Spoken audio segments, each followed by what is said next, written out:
Hi everyone. I don't know where my headscarf is, like that little silk thing that I normally wear.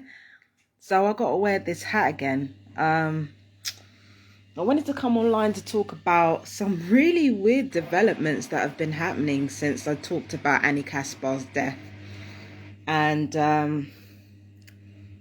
yeah, it wasn't just Annie Kaspar that's been murdered recently. There was also Ken Barker, another TI. So it appears that they've just been this spate of killings lately. Um, because it's not just Ken and it's not just Annie, but there's another person who was murdered in a sort of TI related sort of thing. And I don't know, man. I'm just noticing a lot of weird occurrences in my life since I've been noticing that people have been killed. So the first thing that I talked about was the toilet blockage thing. Hang on a second. I received a letter from Brighton Council. I think I might have thrown away the envelope or something.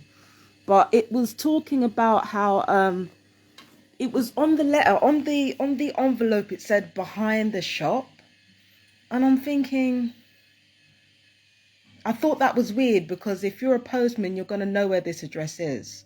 So I thought that was weird. And then that was that guy who asked to use the toilet that I told you about. He wanted to come in the house and I said no. That was weird. I didn't feel afraid of him. I didn't feel like any fear or anxiety being around this person, but I knew I didn't want them in my property. So I just said, no, I don't want you fixing anything. I don't want you, I just want you to leave. So that was the second weird thing. And then the third weird thing is when I was coming home from the shops from the co-op, right? There was this guy in black. I don't know if it was the plumber because I didn't look, right? It didn't look like the plumber that came this morning. So I was coming back from the co-op this afternoon, and when I was walking, I saw this person just leaning on the corner by the building, and stuff like that tends to happen because the thing is, what gang stalkers will do is they'll stand right in your eye line in a bid to try and intimidate you. So I'm thinking, yeah, that's just strange behavior. Do you understand what I'm saying? So I feel like everything that's happening right now is just a bit to try to intimidate me into silence, or to try to intimidate me before they have to do whatever it is they want to do to me. Now, I used to think it was useless. I used to think, why bother make threats before before you handle business or before you handle somebody? This is the thing, right? Many of you will probably know this already. So when you're kept in fear and when you're kept in anxiety, it weakens your body. And I'm not just talking about weakening your nervous system, which it absolutely does. I'm talking about when you're flooded with so much negative emotion, your knees and your legs literally turn to jelly. They literally weaken and they soften and they turn into mush when you're intimidated enough or you're weighed down by enough negative emotion. If you're too weak to even stand up, then when the time comes, you're too weak to fight. That's why some TIs find themselves assaulted, find themselves beaten up. It's not because they're not strong, and it's not because they're not capable. It's because when they're kept in fear, it actually limits their strength. It limits their physical abilities. So that is actually the purpose of keeping a person in fear before they're attacked, or at least leading up to an attack. I don't know if what's going on with me is leading up to an attack or not. Like, honestly, I don't really give a shit because at the end of the day, I've already made my decision that like that doesn't affect me. It's just that I don't know what it's leading to, but I kind of understand. It's kind of twigged why as a targeted individual you're kept in fear before they attack you or kill you. It's because it weakens your ability to fight. So remember, the whole point of being a target is to remove any sense of self-preservation at all. This is why a lot of TIs are so honest, because when you're battered enough with enough negative energy and with enough torture, you lose your ability to self-preserve. You lose your ability to kind of, duck and weave. Like, fear overcomes you. It weakens your body. It weakens your, you just tend to befriend almost the entire time when you're abused. When you fight, it's ineffectual. When you flee, there's nowhere to go. So this whole focus on keeping you afraid, keeping you isolated, and keeping you in a certain mindset, it's to weaken your body and to essentially weaken your sense of self-preservation. So now I get why people want to make me scared. But the thing is, they've made me scared before and it's never worked out for them. They've made me scared before and it's always backfired. So it's one of those things now where it's either they try to intimidate me and it doesn't work, or they intimidate me successfully and it backfires on them. Those are pretty much the two options that they're left with. Do you understand what I'm saying? Yeah, so it just feels like that there's an attempt to intimidate me into silence. But like, a lot of people are out here dropping like flyers. Like, I can't lie, I'm seeing a lot of people dropping like flyers, and you know what I mean? I'm seeing an increase in murders and shit like that.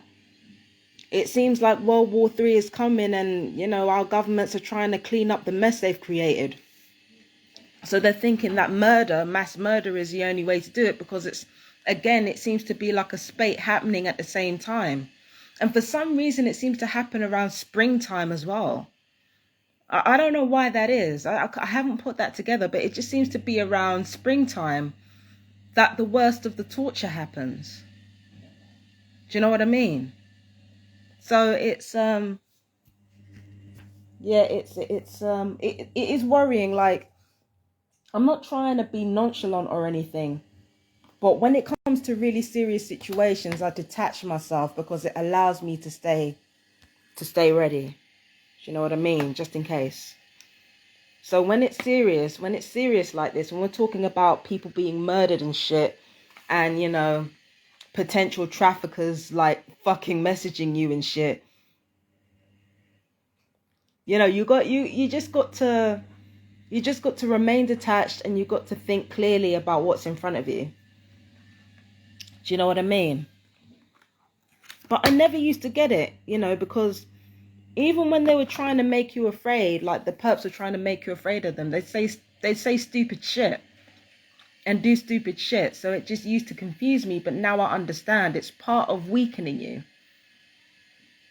It's part of weakening you, and it's part of weakening your resolve, weakening your body. If they're firing electronic weapons on your heart, it actually affects the strength of your extremities. That's what nobody tells you. If you're getting weapons fired on your nervous system and your brain, and it's not just your nervous system and your brain, it's also your heart too, it affects the strength of your body. It affects your ability to defend yourself if something serious were to happen to you. So on top of weakening your mind and trying to make you feel like you're going crazy, they're also trying to weaken your body just in case you feel like you want to fight back, only to find that you can't. There is a reason behind everything that they do. Everything behind they do is fucking warfare. Every fucking thing. When it comes to our governments or the people in charge of us, everything that they fucking do is designed towards treating their citizens as the enemy. And what they will do is they will often, this is what powerful people do. This is what people who are aware of power do, right? They often mingle with bigger enemies to take care of lesser ones together. I think that's from Sun Tzu's Art of War. I'm not sure. But,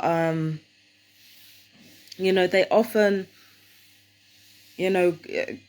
collaborate with bigger enemies, because, you don't get any bigger enemies than people who are traffickers and arms dealers and shit. They're actually enemies to the state because they're competition to the state. They're the state's biggest competition. So what do? You ally yourself with the criminals in order to get rid of the lesser enemies, which is us, the so-called useless eaters. And if they're going to weaken us long enough, for us to be not as effective in defending ourselves, and they need to keep us in fear. So all these intimidation tactics with me, all this attempt to scare me, is just trying to soften me up for my own slaughter, really. But it's just, when shit goes down, I tend to go in the opposite direction, and I don't know why that is. If it's something that's really not scary, then I tend to be a scary bitch. But if it's something like really, really bad and really, really serious, I tend to be able to kind of face it head on rather than being afraid of it. So it's almost like, when you're being kept in fear, you're being softened up essentially to make you a more malleable target when the time comes. So I feel like that's why it's important to try to keep me scared or what have you. So I think that's what's going on. But I don't know though. I've probably given them ideas now, because God knows I don't have any of their own. But you know what I mean? Yeah, I'm probably given my perps ideas. Not these ones here, because they're just not built that way at all. Like, they talk a lot of shit, but they're not built to do some shit like that themselves. This is handler stuff, trying to get people to just like intimidate me and shit. This is handler shit, really. This is trafficker shit. So yeah, this is higher up government shit. So yeah, a lot of intimidating stuff happening, a lot of scary stuff happening. But stay ready. You ain't got to get ready, as far as I'm concerned.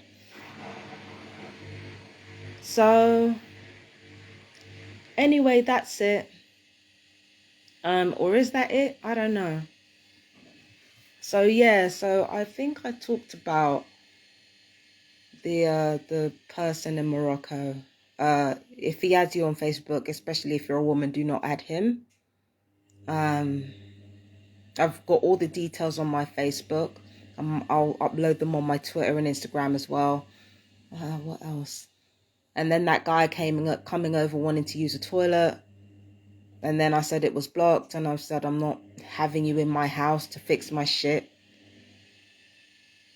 Do you know what I mean? Like, he's probably been here before that one. He's probably been here before and trying to act brand new. And then there's a person at the end of the road standing by the corner. Again, I don't know if it's a plumber or not. I didn't get a look at his face. Then there's a person standing in the corner in all black trying to look intimidating as shit. Do you know what I mean? Like, day in a life, innit? Day in a life. So, anyway, there are a lot of people, like I said, there are a lot of people dropping like flies. We all know why that is. There are people who are, whether they're targets or not targets, they're dropping like flies. If it's not TIs being murdered in a slightly higher frequency than normal, then it's, people who are supposedly not TIs just out here dropping like fucking flies. We all know what's going on, and we all know why it's happening. I'm just saying. And to add to that point about weakening a person, mental health drugs goes into that too. Because mental health drugs are opiates, right? And they kill your nervous system. And not only do they kill your nervous system, they keep you addicted to the drugs. So basically, it turns you into somebody that is an emotionally numb or, cognitively numb person who is overly reliant on the drugs that in the first place are not doing anything good for them. So, psychiatry and mental health, that's also another version of trying to keep you weak and trying to keep you malleable. You know, when you're in fear all the time, then your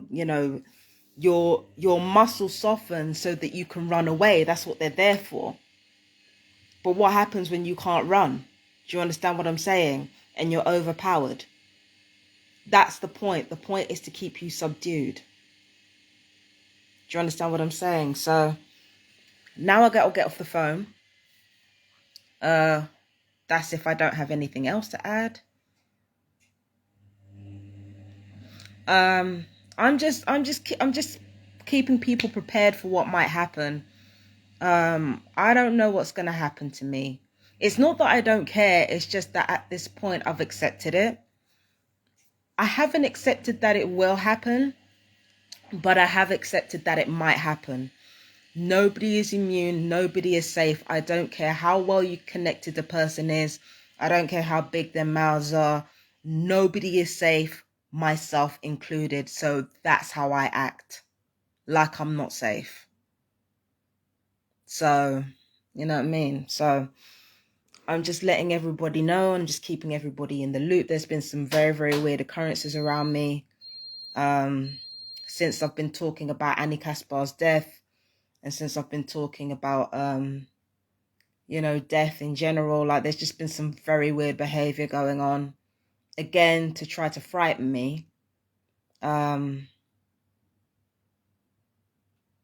if you accept, once you have acceptance, it's not that you don't feel afraid. It's just that you're not afraid to be afraid, which ironically makes you less afraid. I don't know how that works, but it works. You just got to accept the situation as it is, and you just got to work with what you've got. And that's what I intend to do. I'm not going to make it easy. I'm not going to make it easy. And now I got to go. So I'm going to enjoy the rest of my night. And you guys take care of yourselves. I love you so much. Peace and blessings. Mwah. Bye-bye.